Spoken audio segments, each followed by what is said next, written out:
Let's create our first Sight Vision module. To create Sight Vision module or see the docs related to them, I'll Google search create Sight Vision app. I'm looking for a GitHub link, which is this one, actually this one. You can also follow the first link actually, or this npm package. This first link also actually points to the GitHub page that I'm reading right here. Yeah, this is the first link. If I create here, it should go to the same GitHub page. Yeah.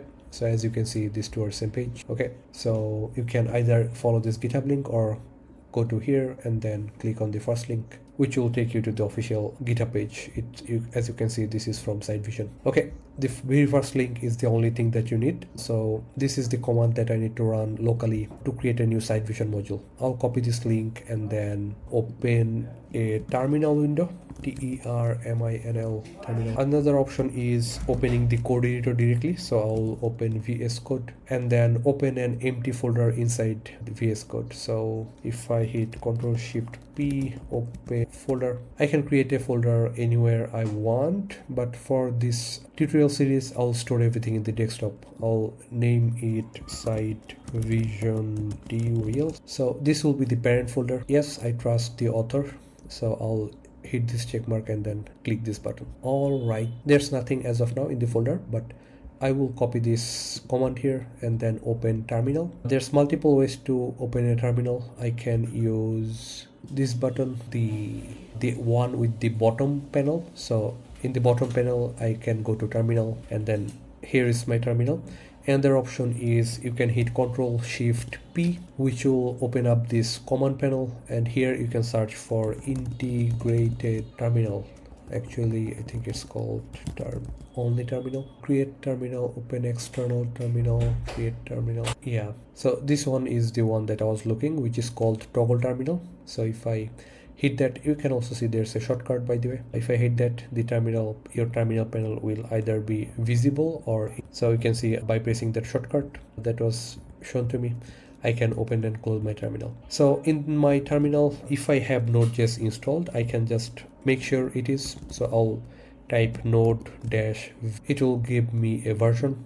So if node is not installed, you will not get a version. Okay, since node is installed, I can run this command.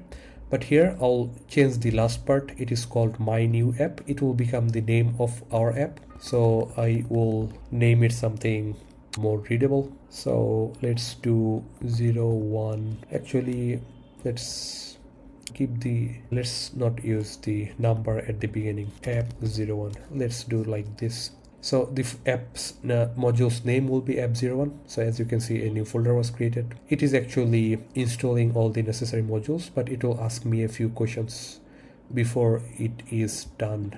Let me zoom in, you'll be able to see better. Okay, so once it is done installing the dependencies, you will see some options and some questions. So the first question is what type of app you want to create. For this course, we are actually focusing on the web app part. The web app is actually what we're calling modules. These two options are legacy, we'll not use those, but most of the time you will be using one of these, either a REST app or a web app. The REST app is just a backend app without any front-end functions. The modules we're testing, this button has a backend part and a front-end part. The front-end is what you're seeing right now. But if there's an app that only needs a backend part, you can choose REST app here. Okay, we'll start with web app. I'll hit enter. Then the next question is, do you want to use TypeScript? So TypeScript is not a required feature. If you are comfortable with TypeScript, you can use TypeScript. If not, you can just go forward with vanilla JavaScript. So for this course, I'll just hit no here to use vanilla JavaScript. But the recommended way is to use TypeScript. Okay, the next option is server-side rendering only. This part actually requires you to do some thinking. So let me try to explain it as simply as possible. The button here doesn't have any code that depends on the browser, right? For example, there's no click event, or we are not trying to read the window object or cookies, for example. But this header here has some front-end functionality. For example, when clicking this icon here, I need to open a pop-up, right? This is a front-end functionality. So depending on if you need any front-end functionality, or if you don't need any front-end functionality, for example this button, you will have to choose yes or no here. So the first app, we are trying to see all of the available options.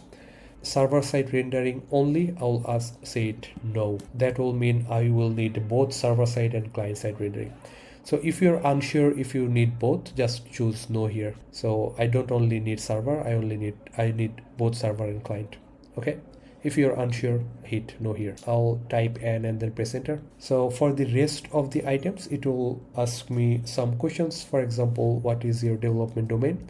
The development domain is this exact domain except without the HTTPS part. I'll paste the domain and then format it. There will be no slash and there will be no HTTPS. So just the domain part, okay? No www needed as well. I'll hit enter. Next it is asking me site name. The site name is this one right here. I'll copy this, paste Site Vision Trial Industry.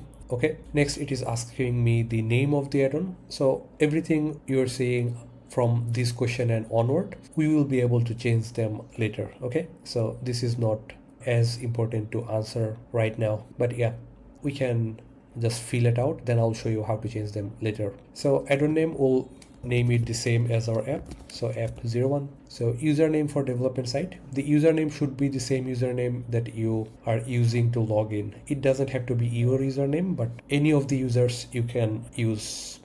For example, for this site, I think I had multiple users. Can I log out?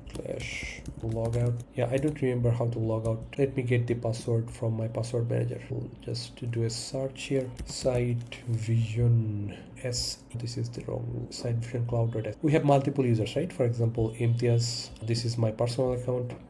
There's also account for either one of this account will work. I'll use my account here. The username will be my username and the password will be my password. For the last option, you can just press Y and then hit enter. Okay, so all of the options we just shared is mostly saved here, except for the if we want to use server-side rendering or not. Other than that, everything is here. So if you want to change any of this, we can. For example, if my user gets removed from the site and I can no longer use this, I can just use the user that is available, for example Imtiaz or Trostine. Okay, that's how you create a Site Vision module. Next we'll see how we can upload this empty module to our website. I'll close this link. I'll go to the admin panel and then go to the add-ons page. Here on my terminal, I'll use two commands. First one is npm run create add-on. This will create the add-on. Okay, I need to be in the correct folder. I'm in the root folder, but I need to go inside the app01 folder. And then if I rerun npm run create add, it will create a Site Vision add-on. Add-on creation failed, it says. An invalid parameter was, yeah, all of this actually looks good. I'm not sure what the issue is. Let me find out the issue and then I'll get back. The error was actually related to secure uploading, which was the last option where I pressed yes, but here for some reason that part was not allowed.